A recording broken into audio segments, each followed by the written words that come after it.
கடந்த சில நாட்களுக்கு முன்னர் வெளிநாடு அனுப்புவதாக கூறி, அதாவது பிரான்ஸ் என்ற நாட்டுக்கு அனுப்புவதாக கூறி, வடபகுதியைச் சேர்ந்த, அதாவது யாழ் மாவட்டத்தைச் சேர்ந்த ஒரு கணவன் ஒரு கணவன் மற்றும் ஒரு தாய், இன்னும் சில தாய்களின் பிள்ளைகள் ஏமாற்றப்பட்டு அந்த பிரான்ஸ் என்ற நாட்டுக்கு கொண்டு செல்லப்படாமல் அவை ரஷ்யாவில் இறக்கப்பட்டு அங்கு ரஷ்ய இராணுவத்தால் அவர்கள் பொறுப்பேற்கப்பட்டு பயிற்சி அளிக்கப்பட்டு உக்ரைன் சண்டை போர் முனைகள் விடப்படுவதாக செய்திகள் கசிந்துள்ளன. அந்த செய்திகளின் அதை உண்மைப்படுத்தும் முகமாக அந்த செய்திகளில் சம்பந்தப்பட்ட பெற்றோர்கள் அந்த மனைவி மற்றும் தாய்மாரை அழைத்து செய்தியாளர் ஒருவர் ப்ரெஷ் மீட்டிங்கில், அதாவது பொது வழியில் அவர்களை நிறுத்தி அவர்களுடைய பிரச்சனையை வெளிக்கொணர்ந்திருக்கின்றார். உண்மையில் அந்த வகையில் அந்த செய்தியாளரை பாராட்ட வேண்டிய ஒரு செய்தியாளர். இந்த அடிப்படையில் இங்கு தாய்மார், அதாவது பிள்ளைகளை வெளிநாட்டுக்கு அனுப்புவதாக கடன்பட்டு மிகுந்த கஷ்டத்தின் மத்தியில் தங்களுடைய பிரச்சனையை தீர்ப்பதற்காக, குடும்ப சுமைகளை இறக்குவதற்காக வெளிநாடுகளுக்கு சென்ற பிள்ளைகளும் சரி, கணவனும் சரி, ரஷ்ய போர்முனையில் மிகவும் திட்டமிடப்பட்டு ஏமாற்றப்பட்டு அவர்களிடம் பெருமளவு லட்சக்கணக்கான பணங்கள் பறிக்கப்பட்டு ஏஜென்சி என்கின்ற அந்த வெளிநாட்டு முகவர்களால் ஏமாற்றப்பட்டு பிரான்ஸ் நாட்டில் இறக்குவதாக கூறி ரஷ்யாவில் இறக்கி ரஷ்யா கூடாக பிரான்ஸுக்கு அவர்கள் செல்வார்கள் என்று சொல்லி மிகவும் சச்சிதமாக அந்த மனைவி மற்றும் தாய்மாருக்கு ஏமாற்றப்பட்டு அவர்கள் உக்ரைன் போர்முனையில் நிற்பதாகவும் மிகுந்த துன்பங்களை அனுபவிப்பதாகவும் அந்த போர்முனைகளில் காயப்பட்டிருப்பதாகவும் இங்கே எடுத்து கூறுகின்றார்கள். தங்களை காப்பாற்றுமாறும் தங்களுடைய பிரச்சனையை வெளியுலகுக்கு கூறுமாறும் இந்த காணொலியில் அவர்கள் கூறுகின்றார்கள். தற்பொழுது இலங்கையில் புதிய ஜனாதிபதி ஒருவர் தோற்றம் பெற்றிருக்கின்றார். அநீதி, அக்கிரமம், அநியாயங்களுக்கு எதிராக போராடுபவராகவும் ஊழல் மோசடிகளுக்கு எதிரானவராகவும் சமத்துவம், சமூக நலன்களை முன்னிறுத்துபவராகவும் காணப்படுகின்ற ஜனாதிபதி மாண்புமிகு அனுரகுமார திசாநாயக்காவுக்கு இந்த செய்தி எடுத்துச் செல்லப்பட வேண்டும் என்பது அனைவரது விருப்பமாகும். எனவே இந்த செய்தி அவர்களுக்கு எட்டப்பட்டு அவர்கள் உரிய நடவடிக்கை எடுப்பார்கள் என்ற நம்பிக்கையில் இந்த மனைவியும், அதாவது பிள்ளைகளின் பெற்றோரும், கணவனை இழந்த இந்த கணவனை அந்த யுத்த முனையில் நிறுத்தி வைத்திருக்கின்ற மனைவியும் இந்த பப்ளிக், அதாவது பொது ஊடகங்களுக்கு தங்களுடைய கருத்தை வெளியிடுகின்றார்கள். உண்மையிலே அவர்களுடைய செய்திகள் பரப்பப்பட்டு அவர்களுடைய சம்பந்தப்பட்ட அவருடைய கணவன் மற்றும் பிள்ளைகள் பத்திரமாக மீட்கப்பட்டு தாயகத்துக்கு கொண்டு சேர்க்கப்பட வேண்டும் என்பது அனைவரதும் விருப்பமாகும். அந்த விருப்பத்தை நிறைவேற்றுவதற்கு இறைவனை நாங்கள் பிரார்த்திப்போமாக. தொடர்ந்து நீங்கள் காணொலிக்குள் செல்வோமாக. இந்த காணொலியை நீங்கள் முதல் தடவையாக பார்க்குறதாக இருந்தால் சப்ஸ்கிரைப் பண்ணுங்கள், ஷேர் பண்ணுங்கள், கமெண்ட் பண்ணுங்கள், ஆக்கபூர்வமான கருத்துக்கள் எழுதுங்கள். அருகில் இருக்கிற பெல் ஐக்கானை அழுத்தி உங்களுக்குரிய நோட்டிஃபிகேஷனை பெற்றுக்கொள்ளுங்கள். அப்பொழுதுதான் நாங்கள் போடுகின்ற காணொலிகளை நீங்கள் அடிக்கடி பார்க்கக்கூடியதாக இருக்கும். தொடர்ந்து காணொலிக்கு செல்வோம். உண்மையிலே இந்த பிள்ளைகளை பறிகொடுத்த பெற்றோர் தாய்மாரும் சரி, கணவனை பறிகொடுத்த இந்த மனைவியும் சரி கதறுகின்றார்கள், கிளங்குகின்றார்கள். உண்மையில் இது ஒரு இலங்கை தேசத்தில் இருக்கின்ற மக்களுக்கு ஒரு விழிப்புணர்வு காணொலியாக கூட அமைய வேண்டும் என்பதுதான் அனைவரும் எதிர்பார்ப்பு. சரியான முறையில் உங்களுடைய பிள்ளைகளை வெளியுலகுக்கு அனுப்புங்கள். சரியான முறையில் அவர்கள் கூறுகின்ற அந்த கருத்துக்களை வாசித்து விளங்கிக் கொள்ளுங்கள். அவர்களுடைய மொழியை விளங்கிக் கொள்ளுங்கள். எந்தவித மொழி அறிவு இல்லாமல் வெளிநாடுகளுக்கு செல்வதை தவிர்த்து கொள்ளுங்கள். சரியான நம்பிக்கைக்குரியவர்களை முன்வைத்து வெளிநாடுகளுக்கு அனுப்புங்கள். தேவையற்ற இவ்வாறான இடைத்தரகர்களை நம்பி எங்களுடைய பெருமதிமிக்க உயிர்களை இழக்க வேண்டிய சந்தர்ப்பங்களும் ஏற்படலாம். எனவே அனைத்து பெற்றோர்களும் தங்களுடைய பிள்ளைகளையும் சரி, கணவனையும் சரி வெளியுலகுக்கு அனுப்புகின்ற போது ஒன்றுக்கு பலமுறை சிந்தித்து சரியாக செயற்பட வேண்டும் என்பது எங்களுடைய விருப்பம் மட்டுமில்லை, அனைவருடைய விருப்பமாகும். மேலும் தாங்க முடியாத கவலை வேதனைகளில் துடிக்கும் இந்த உறவுகளுக்கு உண்மையிலே சம்பந்தப்பட்ட அவர்களுடைய பிள்ளைகள், கணவன்மார் மிக விரைவில் அவர்களுடைய கையில் தாயகத்துக்கு மீண்டு வந்து சேர வேண்டும் என்பது எல்லோருடைய விருப்பமாகும், எங்களுடைய விருப்பமாகும். அந்த விருப்பத்தை எல்லாம் வல்ல ஆண்டவர் நிறைவேற்றுவாராக. அப்பா நான் நிற்கிறேன்ப்பா, நான் காயப்பட்டுட்டேன். நிறுத்தொல்லி சண்டை நடக்கு, மேலாலே முடிக்கிறாங்க, ஊராலே முடிக்கிறாங்க. அப்பா அவரும் பார்த்தார், தனியா தமிழன் தான் ஒரு ஆள் தான் எல்லாருமே தவிச்சு கொண்டிருக்கிறேன். பிள்ளை எங்க இருந்தாலும் எல்லாரும் சேர்ந்து பிள்ளைய கொண்டாடுறாங்க. மொழி தெரியாம தான் சைன் பண்ணாரு. எதுவும் வாசிக்காம கொள்ளாம என்ன சொல்றாங்கன்னு புரியாம சைன் பண்ணிட்டார். அன்னைக்கு ஆவி கேம்புக்கு கொண்டு போறேன்னு இந்த பிள்ளைக்கு வேலைக்கு வந்திருக்கிறேன். அப்ப கூட கொண்டு ஊசி மருந்து எல்லாம் போட்டு கொண்டு போயிருக்கிறாங்க. உலக உறவுகளுக்கும் ஊடக சொந்தங்களுக்கும் வணக்கம். முகவர் மூலம் யாழ்ப்பாண மற்றும் முல்லைத்தீவு இளைஞர்கள் வெளிநாடு செல்வதாக சட்டப்படி விசா என்று சொல்லி அதை நம்பி லட்சக்கணக்கான பணத்தையும் கொடுத்து தங்களுடைய பிள்ளைகளை வெளிநாட்டிற்கு அனுப்பி வைத்த அந்நியர்களோடு நாங்கள் இணைந்திருக்கின்றோம். அங்க ரஷ்யாவில போய் ரஷ்யா ஏர்போர்ட்ல ஒரு ஆர்மி கமாண்டர் பிள்ளைய போய் கூட்டிட்டு போயிருக்கிறார். அம்மா எங்களுக்கு பயிற்சி எல்லாம் வந்துட்டு எங்க கூட்டிட்டு போய் நம்ம எங்கேன்னு தெரியல. இந்த 2.5 மாசம் நாங்கள் பிள்ளைகளோட கலச்சி ஏஜென்சியோடு கலச்சு பேசுறதெல்லாம் இப்பதான் எங்களுக்கு புரிஞ்சுது. போய் பேசுறாரு பிள்ளைகளை ஏதோ செய்துட்டாங்க கொண்டு இப்பொழுது அவர்கள் உக்ரைன் ரஷ்ய யுத்த களத்தில் நிற்கின்றார்கள் என்ற தகவல் வெளியாகி இருக்கின்றது. அதில் சுந்தர்லிங்கம் பாலச்சந்திரன் என்பவர் காயமடைந்திருக்கின்றார் என்பது இரவு 1 மணிக்கு வந்த தகவலாக இருக்கின்றது.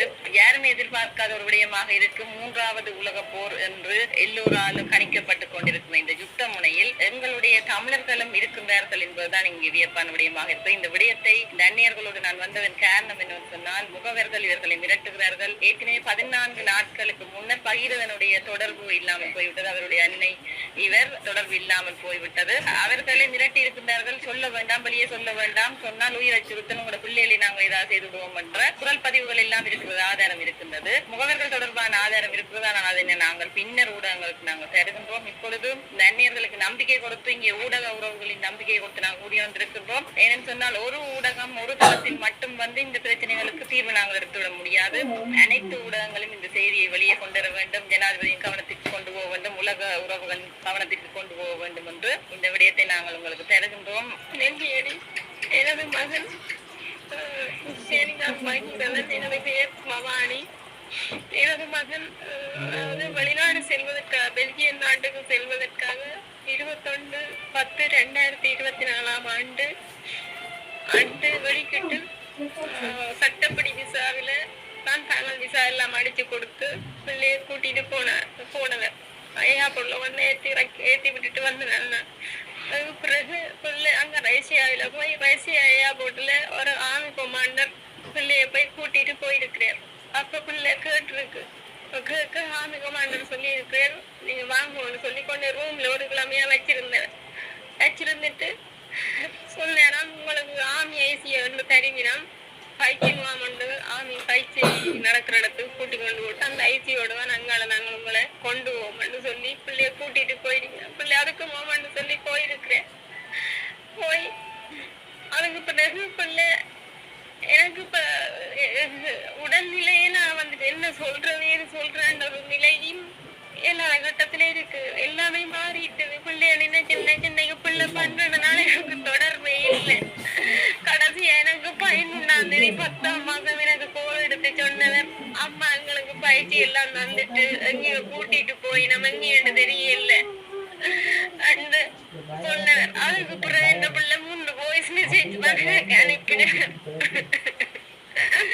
அம்மா நீங்க என்ன செய்யறேன்னு தெரியல, கொண்டு மாட்டி விட்டுட்டாங்க. 1 வருஷத்துக்குள்ளால வருவேன் தெரியல. நான் உயிரோட இருந்தா உங்களுக்காக வருவேன் அம்மா. அண்ணன் உள்ள கடைசியா சொன்னேன், எங்க இருந்தாலும் உங்களுக்காக தேடி வருவேன்னு சொன்னார். இந்த வரைக்கும் எந்த பிள்ளை என்ன தொடர்பு அப்படி எனக்கு எதுவும் எனக்கு இன்னும் தொடர்பு தெரியல. எந்த பிள்ளை எங்க இருக்கிறாருன்னு என்னன்னு தெரியல. எந்த பிள்ளை எங்க இருந்தாலும் சேர்ந்து எந்த பிள்ளைய மீட்டெடுத்து கொண்டாந்தாங்க. எனக்கு அவர் ஒரே ஒரு மகன் தான். அன்னைக்கு ஆவி கேம்புக்கு கொண்டு போறேன்னு இந்த பிள்ளைக்கு வேலைக்கு வந்திருக்கிறேன். அப்ப கூட கொண்டு ஊசி மருந்து எல்லாம் போட்டு கொண்டு போயிருக்கிறாங்க. அதுல இருந்து இந்த பிள்ளை இந்த தொடர்பு ஒண்ணுமே வரைக்கும் கிடைக்கி இல்ல. நானும் 12 நாள் தவிச்சு கொண்டிருக்கிறேன். என்ன பிள்ளை எங்க இருந்தாலும் எல்லாரும் சேர்ந்து கையெடுத்து கும்பிட்டு கேட்கிறேன், என்ன பிள்ளைய கொண்டாந்துதான். நான் இருக்கிறது வந்து நெல்லேரி கரவட்டி மத்தொனியில. மத்தனி அந்த எங்களிடம் அந்த இடம் தான் சொந்த இடம். அதுல எங்களோட ஊர்ல உள்ள ஒரு உறவினர் ஒரு அண்ணா ஒரு ஆள் அவர் பெல்ஜியத்துல தான் இருக்கிறார். அவர் வந்து எனக்கு ஒரு ஒன்றை விட்ட அண்ணா எந்த மகனுக்கு மாமா அவர். அப்ப தான் பெல்ஜியத்துக்கு நாட்டுக்கு எடுக்கிறேன்னு சொல்லி தான் கூப்பிட்டவர். அவர்கிட்ட பேர் தனபால சிங்கம் ரத்தின சிங்கம். அவர் பெல்ஜியத்துல இருக்கிறார். தம்பியோட இப்ப 12 வருஷமா போயிருக்கிறார். அவர் தான் இப்படி ரைசியா கொண்டு போய் தான் பிள்ளை எடுப்பேன்னு சொல்லி எனக்கு சொல்ல இல்லை. தான் அங்க இத்தாலி கொண்டு போய் தான் கொண்டு வைப்பேன்னு சொன்னவர். பேருந்துதான் திடீரென்று அண்டு முதல் நாள் டிக்கெட் கொண்டு கொடுத்துத்தான் வேறு ஒரு ஆளை விட்டு ஒரு வேலூர் ஆள் கொண்டு வந்து டிக்கெட் கொடுத்து கொண்டு ஏர்போர்ட்டுக்கு ஏற்றி போனது. அப்ப அவர் தான் இந்த பிள்ளைக்கு பொறுப்பு. எனக்கு வேறு யாரும் தெரியாது. மெயின் ஏஜென்ட் இப்படி இன்னொரு ஆள் இருக்கிறார் ஒரு முகவர் என்னது பேருந்துதான் தெரியும். அதுக்கு முதல் எனக்கு பொறுப்பு இந்த பிள்ளைக்கு அந்த பெல்ஜியத்துல நிக்கிற ரத்தின சிங்கம் தான் இந்த பிள்ளைக்கு பொறுப்பு. அப்ப நான் சொல்லிக்கேன்னு சொன்னால் எனக்கு ஒரே ஒரு மகன் தான். எனக்கு ஹஸ்பண்ட் இல்லை அவருக்கு தெரியும். அப்ப நான் ஹஸ்பண்ட் இல்லை இந்த பிள்ளைய நீ நான் பாதுகாப்பா கொண்டு போய் சேர்க்கணும். நீ ஒன்றுக்கும் பயப்படாத நான் இருக்கிறேன். நான் கொண்டு அவனை தன்னோடைய வச்சிருக்கிறேன்னு சொல்லித்தான் நான் அவற்ற பொறுப்புலதான் இந்த பிள்ளைய அனுப்பினான். இந்த கதர் போன் எடுத்தாலும் போனும் எடுக்கிறே இல்லை. அங்க அவற்ற உறவெல்லாம் இருக்கு நம்ம ஊர்ல. அவைக்கு சொல்லி சொல்லி கதறி கதறி ஆளுவேன். அப்ப அவன் கூட போன் எடுத்தேன். அவருக்கு எடுக்காம இல்ல இன்னைக்கு எடுக்கிறோம் நாளைக்கு எடுக்கிறேன்னு சொல்லி போட்டு எனக்கு இது வரைக்கும் போன் எடுக்கணும். கடைசி ஒரு வாய்ஸ் மெசேஜ் ஒன்று போட்டார். நீ இன்னெல்லாம் கத்தி கொண்டிருக்காத இந்த பிள்ளைய நான் என்னால நீ உன்னால 7 மணி நீ எங்கே இருந்தாலும் போய் மீட்டெடு. என்னால ஒன்னும் செய்ய இயலாது. மீட்டெடுப்பி எடு இல்லாட்டிக்கு பேசாம இருன்னு சொல்லி கடைசி ஒரு வாய்ஸ் மெசேஜ் போட்டார். ஆனெல்லாம் உறவன்னு சொல்லலாம். இந்த பிள்ளைய கொண்டு இந்த பிள்ளைய உயிர் ஆபத்தான இடத்துல கொண்டு நின்ற பொழுது இப்படி ஒரு வார்த்தையை சொன்னவன் உறவா இருப்பான். எனக்கு சந்தேகமா இருக்குது. இதை வந்து எல்லாருக்குமே தெரியப்படுத்தணும். இப்படி ஒரு உறவானவர் இப்படி செய்வானா? இந்த ஒரு சொந்த பிள்ளைய கொண்டு தந்த பிள்ளையா இருந்திருந்தா அவன் இப்படி செய்திருப்பானா? அதை நான் கேட்டேன். நீ உண்ட பிள்ளைக்கு ஒரு இப்படி ஒண்ணு வந்தா நீ என்ன செய்வேன்? அதுக்கு ஒரு பதிலும் இல்லை. அதுல இருந்து போன் தொடர்பும் இல்லை. போன் எடுக்கிறது கூட இல்லை. இப்ப நான் எல்லாரையும் தயவாச்சு கேட்கறது ஒண்ணுதான். 2 வரைக்கும் இந்த பிள்ளை என்னோட கதைக்கு இல்ல 12 நாள் ஆச்சு.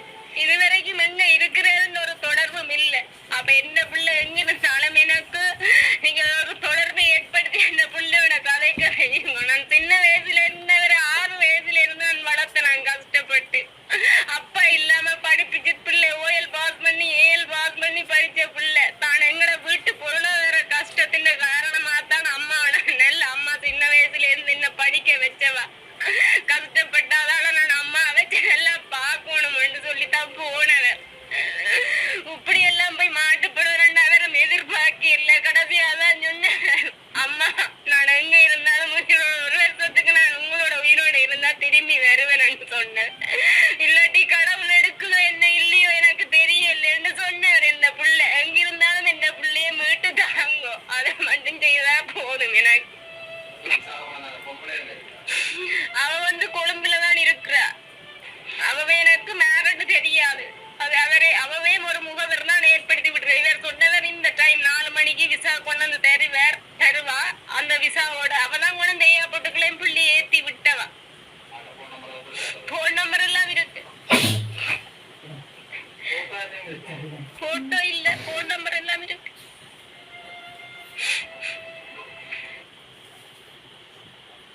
போட்டோ இல்ல, போன் நம்பர் எல்லாம் இருக்கு. எனது மகன் அல்ஸ்வராஜ் அமிதுஷன். நாங்க இருக்கிற ராஜேந்திரகிரி யாழ்ப்பாணம். 10ஆம் மாசம் 4ஆம் தேதி 2024 சட்டப்படி விசாவோடாக ரஷ்யாவுக்கு போனவர். பிரான்ஸ் போறதுக்கு இவர் அக்காட்ட போறதுக்காக போனவர். ஏஜென்சி ரஷ்யாவில் இறங்கினோடனே முழு காசும் எங்கள்கிட்ட வேண்டிட்டார். முழு பணம் பெற்றுக்கொண்டார். ரஷ்யாவில் போய் ஏர்போர்ட்ல இறங்கின உடனே ஆமி கோமான்றான் இந்த பிள்ளைய பொறுப்படுத்திருக்கிறார். அப்ப நாங்க ஏஜென்சிட்ட எடுத்து கேட்டோம், ஏன் ஐயா அவரோட அனுப்பினீங்க. அதெல்லாம் நைல நிகாட்டு எல்லாம் கொடுத்து அவையில உடுப்பெல்லாம் போட்டுக்கணும் எங்கள்கிட்ட ஒப்படைக்க போறேன். நீங்க ஒன்றுக்கும் பயப்படாதே. 5 நாள் முகாம் இந்த லொச்சுமானியோட வச்சிருந்துட்டு 6ஆம் நாள் முகாமுக்கு கூட்டிட்டு போய் அங்க பிள்ளைகள் மாட்டம் என்று சொல்லக்கூடியதா பிள்ளைகளுக்கு வற்புறுத்தி தான் ட்ரைனிங்கும் கொடுத்துருக்குறாங்க. 15 நாள் ட்ரைனிங் கொடுத்து அந்த உடுப்பெல்லாம் போட்டு தான் பிள்ளை படம் 3 பேரும் அனுப்பி விட்டது எங்களுக்கு. அதுக்கு பிறகு ஐடென்டி கார்டு வேற கொண்டு போறோம், உங்களுக்கு ஒரு கார்டு வேற போடுறது, சம்பள காசு விழுந்ததா தான் கேள்விப்பட்டோம். அதையும் ஏஜென்ட் போன் பண்ணி சொன்னாரா, நீங்க எல்லா சம்பள காசும் கொமாண்டர்கிட்ட கொடுத்தா தான் வெளியில வரலாம்னு பிள்ளைய கொடுத்துட்டு சம்பள காசும் அப்படியே ஒப்படைச்சிட்டு எங்களுக்கு போல நான் காசு வேணும் நாங்கள் ஒருமிக்க கொடுக்க சொல்லிட்டோம். இந்த 2.5 மாசம் நாங்கள் பிள்ளைகளோட கலைச்சி ஏஜென்சியோட கலைச்சு அதை பேசுறதெல்லாம் இப்பதான் எங்களுக்கு புரிஞ்சுது. அது போய் பேசுறாரு பிள்ளைகளை ஏதோ செய்துட்டாங்க கொண்டு இன்னும் நடந்துட்டு பிள்ளைகளுக்கு.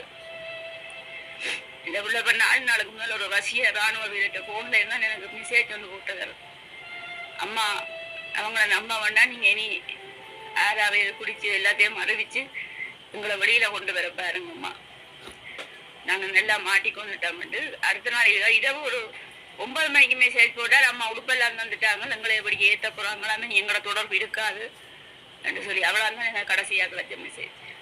இந்திய வேலையில் இருக்கிறோம். இதர் டெய்லர் வேலை செய்கிறவர், இதர் வெளிநாடு போகிறதுக்காக ஏஜென்ட் மூலமாக வீக்கிட்ட ஜெர்மன் போகிறதுக்காக. அப்போ இப்போ எனக்கு தெரியாது, எனக்கு சொன்னார், நான் ஆர்மி பதிவில் வந்து நான் இப்போ போயினப்பா என்ன செய்கிறேன்ட்டு கேட்டார். நான் எனக்கு விருப்பம் இல்லை, ஏன் ஆர்மி பதிவில் டூரிஸ்ட் அப்படி ஏதாவது செய்து போகலான் தானே அப்படி நான் சொன்னேன். அப்போ இதற்கும் விருப்பம் இல்லை. அப்போ அவர் சொன்னார், நான் அப்படி போகவே இல்லை, எனக்கு பயமாக கிடக்கு, அப்படி நான் போகவே இல்லைன்னு சொல்ல. அப்போவே ஏஜென்ட் சொன்னார், அது ஒன்றும் பயம் இல்லை, நாங்கள் இருக்கிறோம், நீங்கள் போங்க, போய் இறங்குற இடத்த நாங்கள் உங்களை பார்க்குறோம், ஏர்போர்ட் கழிஞ்சட்டா நாங்கள் உங்களை வந்து ஏற்றிடுவோம், உங்களுக்கு ஒரு ஆபத்தும் இல்லை, நீங்கள் போய் ஆமிலாம் சேர வேண்டாம் என்று சொல்லி அவர் சொல்லித்தான் வேண்டியதை வெளிக்கிட்டார். வெளிக்கிட்டு 2024 9ஆம் மாதம் 26ஆம் தேதி தான் வெளிக்கிட்டார். வெளிக்கிட்டு அங்கால போய் இறங்கின பிறகு ஆர்மி கமாண்டரான் வந்து வேற ஏற்றி கொண்டு போனோம். அப்பயும் இதற்கு பயம், என்ன இது இப்படியெல்லாம் நடக்குது கொண்டே ரூமில் வச்சவங்க. தனியார் ஒரு ரூம்ல இருந்தது, தனியார் ரூம்ல இருக்கு, ஒரு 10-12 நாள் இருந்தது. அது பிறகு இவரை சொன்னாங்க, நாங்கள் இவ்வளோ ஏற்றப்புறம் வாகனம் பெரும் வெளிக்கிட்டு இருந்தோம் ஒரு இடம். அப்போ இவர் வெளிக்கிட்டு இருந்தா எனக்கு சொன்னார், மாறப்புறம் போலடாக்கப்பா, எங்கே என்ன ஏற்றப்புறம் போலடாக்கப்பா. அவர் நினைச்சார் வேறு நாட்டுக்கு அப்படி கொஞ்சம் மத்தான கொண்டு போகிறோம். அப்போ எங்கே ஏற்றப்புறாங்களான்ட்டு எனக்கு ஃபோன் பண்ணி சொன்னார். அப்போ கொஞ்சம் தலை ஜீப் பெற சொன்னார், ஜீப்டானப்பா வந்துருக்கு, என்ன செய்கிறது ஒன்றும் செய்யலாது. ஆனால் அவர் சொல்கிறார், நீங்கள் போங்கோ அண்ணன் ஒன்றுக்கும் பயப்பட்டாங்க டோன் போட்டு அதெல்லாம் நான் பார்க்குறேன், அதே மூலமாக தான் நடக்க போகுது, இந்த ரூட் அப்படித்தான். அப்போ நான் அடிச்சு போயிட்டேன், அண்ணன் நீங்கள் இப்படியே சொல்லி அனுப்புறீங்களே உங்களுக்கு பயம் இல்லையோ, எனக்கு பயமாக இருக்குது, நீங்கள் வேறு அனுப்புறது எனக்கு பிடிக்க இல்லைன்னு நான் அவன்கிட்ட கேட்டேன். அவர் சொன்னார், டோன்புரிய காலத்துக்கும் பயப்படாங்க, நீங்கள் எல்லாம் நான் இருக்கிறேன், நான் பார்ப்பேன், இந்த ரூட் இப்படித்தான், ஆமியால் ஆரம்பமான்ற வச்சு தான் செய்கிறோம் என்று சொல்லி சொன்னார். அப்போ அதை நம்பி நானும் இவரும் சரி எல்லாரும் போகிறாங்க, இவருக்கு பாசையும் தெரியாது, எல்லாருமே வேற மொழி சிங்களவர் மற்ற வேற பாசை உள்ளாகலாம், தமிழர் இவர் ஒரு தண்ணி இல்லை. அவருக்கு யோசிச்சு முடிவெடுக்கவும் முடியல. அவர் தந்த பாட்டுக்கு எனக்கு சொன்னார், அவர்கிட்ட தான் அவர் பேச கேட்பார், என்னென்ன செய்கிறேன். அவர் சொல்லுவாரோ நீங்கள் போங்க, அதில் நான் பார்த்துக்கிட்டோம், நான் எடுத்துக்கிறேன்னு சொன்னேன். சொல்லவும் இவர் எனக்கு சொல்லிப்பட்டு நீங்கள் யோசிக்காங்க, அவர் இருக்கிறார், அவர் எல்லாம் என்ன வெளியில் எடுக்கத்தான் போகிறார், இதுக்கால இதான் ரூட் இப்படித்தான் போய் கொண்டிருக்கேன்னு சொன்னேன். சொல்ல சரி என்றுட்டு நான் இதற்கு எல்லாம் தெரியும் தான், எனக்கு இந்த இதெல்லாம் தெரியாது. அப்போ அவர் செய்தால் எல்லாம் சரியா இருக்கும்ட்டு நானும் சரி ஒன்றும் சொல்லல. போனார், போய் சொன்னார், இப்படி மெடிக்கல் அடிக்கணும், லெட்டரில் அக்ரிமெண்ட் சைன் பண்ணினோம், என்ன செய்கிறேன்டாப்பா. அப்போ நான் சொன்னேன், எனக்கு இந்த சைன் எல்லாம் பண்ண வேண்டாமப்பா, நீங்கள் என்னத்துக்கு சைன் பண்ணுறாங்களே, இது எங்களுக்கு ரஷ்யா மொழியும் தெரியாது, ஒன்றும் வாசிக்காமல் நீங்கள் ஒன்றும் சைன் பண்ண வேண்டாம், சைன் பண்ணாதீங்கோ, முதல் எதுக்கும் கேட்டு செய்யுங்கோன்ட்டு. அப்போ அவர்கிட்ட அவர் எங்கடைய செஞ்சுட்ட கேட்டார், என்ன எப்படி சைன் பண்ண கேட்குறாங்க, நீங்கள் ஒன்றுக்கும் பயப்படாங்க, எல்லாம் நாங்களாம் இல்லாமல் கிடையாதுலாம், நாங்கள் உங்களை வெளியில் எடுத்துருவோம்ல, நீங்கள் அவங்க சொல்கிறபடியே செய்யுங்க உண்டாங்க. அப்போ அவரும் பார்த்தார், தனியாக தமிழன் தான் ஒரு ஆள் தான், எல்லாருமே இவ்வளோ பேருமே வேறு மொழிக்காது. அப்போ கதைச்சு வரது முடிவெடுக்க கூட உத்தரம் இல்லை, எல்லாரும் குடும்பம். அப்போ அவர் என்ன செய்தார், போய் அவர் எல்லாரும் சைன் பண்ணுறாங்கன்னு தானும் சைன் பண்ணிட்டார். மொழி தெரியாமல் தான் சைன் பண்ணவர், எதுவும் வாசிக்காம கொள்ளாம என்ன சொல்றாங்கன்னு தெரியாம சைன் பண்ணிட்டேன். பண்ணின பிறகு அடுத்த நாள் பயிற்சியை கொண்டு போட்டாங்க. பயிற்சியை கொண்டு போகும் இவர் சொல்றாரு எங்களுக்கு, இது நான் கத்தி அழுதன் இந்த மனுஷனை கூட பயிற்சி போட்டிகள் இப்படி கொண்டே இதை போட போறாங்களே இல்லை வழிய அவரை நாங்கள் இது கொண்டு தந்துனாங்க. நான் வெளிநாட்டுக்கு எடுத்துட்டாங்க தந்தனான். என்னோட கஷ்டம் எல்லாம் சொன்னேன். எனக்கு யாருமே இல்லையான்னு அங்கே ரெண்டு யாருமே இல்லை. இதை பிடிச்ச மட்டும்தான் ஏன் இப்படி செய்யறீங்க கெஞ்சி கொண்டாங்க கேட்டு அவர் சொன்னார், அக்கா அது ஒன்பது ஒன்றும் எல்லாத்துக்கும் ஒன்பது என்றார். ரொம்பக்கும் கவலைப்படுறாங்க. நான் இருக்கிறேன். நான் அவரை வெளியில ரெக்சி போட்டு வெளியில எடுத்துருவேன்க்கா, நீங்க ஒன்றுக்கும் யோசிக்காதீங்க. அப்ப நான் பார்த்தேன், சரி அவரை நம்பிட்டான இறங்கினாங்களா, அவர் அப்படி கைவிட போறாரு அப்படின்னு சொல்லி வெறும் பின்ன இன்றைக்கு எடுப்பாங்க நாளைக்கு எடுப்பாங்க. நான் அப்போ எடுச்சேன். அப்பா நான் ஆல்டையும் சொல்லி வெளியில் அலுவல் பார்க்க போறேன்ப்பா, நான் இது ஒரு குழுக்கோ இல்லை ஏதோ ஒரு நிறுவனத்துக்கு நான் போய் சொல்லி இந்த பிரச்சனையும் தண்டப்படுறோம்னு சொல்லலாம். இவர் சொன்னார், ஐயோ உள்ளால அலுவல் நடக்கப்பா, நீங்கள் ஒன்றுமே செய்யாதீங்க, பேசாம இருந்தீங்கன்னா காணும், அவனோடய முரண்படாதீங்க, நீங்கள் அவனோட சண்டை பிடிக்கிறீங்களா, சண்டை பிடிக்க அவன் சொல்றான் உங்களோட வேலி ஒன்றும் சரி வராதுன்னு. இப்போ புஷ்பாக்கா சண்டை கொடுத்து நீங்கள் இப்படி புஷ்பாக சண்டை பிடிச்சா நான் ஒன்றும் செய்யலாம் கிடக்கிறேன். அப்போ எனக்கு அடுத்து பேசினார், நீங்கள் சண்டை பிடிக்கிறீங்க, நான் தான் உள்ளுக்கு நிற்கிறேன், பேசாமல் இருங்க, பிள்ளையில பார்த்து சந்தோஷமா இருங்க, நான் ஏதோ வெளியில் வந்துடும் தெரியாம நான் மாட்டுப்பட்டு போனேன். எனக்கு ஒரு ஹெல்ப்புக்கு ஒரு கம்ப்ளைண்டும் இல்லை, நான் கதைக்கக்குள்ள ஆள் இல்லாமல் நான் இப்படி மாட்டிட்டேன். நீங்கள் என்ன பெரிய யோசிக்க வேண்டாம், நான் வெளியில் வந்துடுவேன், நீங்கள் அவனோட முரண்பட வேண்டாம். இன்னும் அடக்கி இன்றைக்கு 2 மாசமா அடக்கினார். அதுக்கு பிறகு சொன்னார் பயிற்சி முடிஞ்சது. பயிற்சி முடிஞ்சு நான் அவன்கிட்ட கேட்டேன், நான் என்னென்ன பயிற்சி முடிஞ்சு நீங்கள் என்ன மொழி, ஐயோ அலுவல் நடக்குது, உங்களோட அலுவலாம் நான் நிற்கிறேன் வந்துட்டு போல் வருது அங்கே கதைக்க போனாக்கா உங்களோட அலுவல் தானக்கா பெரிய ஒன்று கூட ஒரு பிரச்சனை இல்லைன்றார். சரி அவர் இப்படி சொல்றாரு, இது ஒரு நம்பிக்கை தான் எங்களுக்கு, சரி எடுத்து விடுவார் இந்த புருஷனிட்டு நான் இதோட ஊழல் காய்ச்சிருந்தேன். திடீர் 2 பேர் சொன்னால் அப்பா என்ன இங்கே ஏற்றப்படுறாங்க, எங்கே ஏற்றப்படுறாங்கன்னு எனக்கு தெரியல. எனக்கு தெரியல இல்லைக்கிட்டானு இங்கே சொல்ல தெரியல ஒன்றும் சொல்லாமல் எத்தனாலும் பாருங்க. அப்போ 2-3 தூரம் லைனுக்கு போயிட்டு அடுத்தனாலும் வந்தார். வந்து கடைசியாச்சுன்னா இப்படித்தான் நான் போயிட்டு வருவேன், எத்தனை மணி சென்றாலும் நான் உங்களுக்கு ஊழல் எடுப்பேன், நீங்கள் எடுக்கும் போது நானும் நீங்கள் அடியும் கொண்டுட்டு நானும் பார்த்துட்டேன். அடுத்தது போன பேர் 10-12 நாள் என்னோட ஊழல் ஒன்றுமே இல்லை. வேற தம்பியாக்கள் அதை இதை காட்சிக்கிட்டா பாலனை நிற்கிறாருன்ற செய்தி மட்டுமே அதில் விழுந்துருக்கு.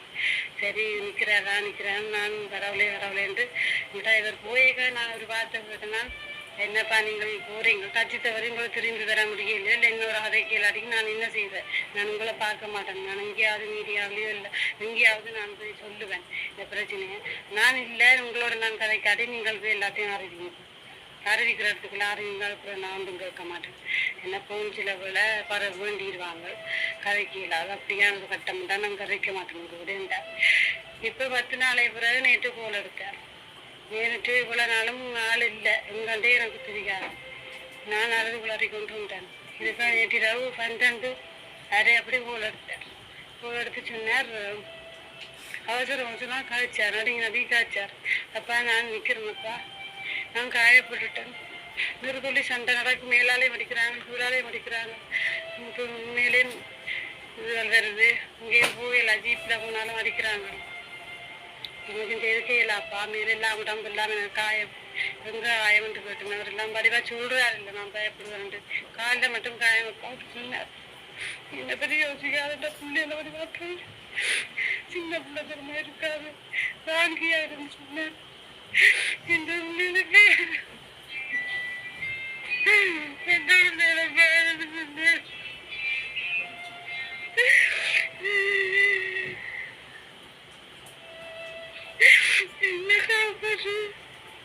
என்ன காப்பாற்று காப்பாற்று கடவுள்கிட்ட வந்து இந்த புருஷன் இன்னும் 10 மாதத்துல நான் திரும்பி வருவேன், நீ கடவுள்கிட்ட வந்து வேறொரு வழியும் இல்லையப்பா, நான் சைன் பண்ணி வந்து தேவையில்லாம மாட்டிட்டேன், கடவுளை வந்து ஆடிக்கொண்டு நான் 10 மாசத்தால ஒரு வருஷம் ஆக்கிடுவேன் முடிக்க நான் உங்கள்கிட்ட வந்து சேருவேன். ஆனா ஒவ்வொரு நிமிஷமும் எனக்கு என்ன நடக்கும்ட்டு எனக்கு தெரியல. தெரியுன்ற கடைசி பல்வேறு நீ என்னண்டாலும் செய்து இந்த காப்பாற்ற முடிச்சா காப்பாற்று.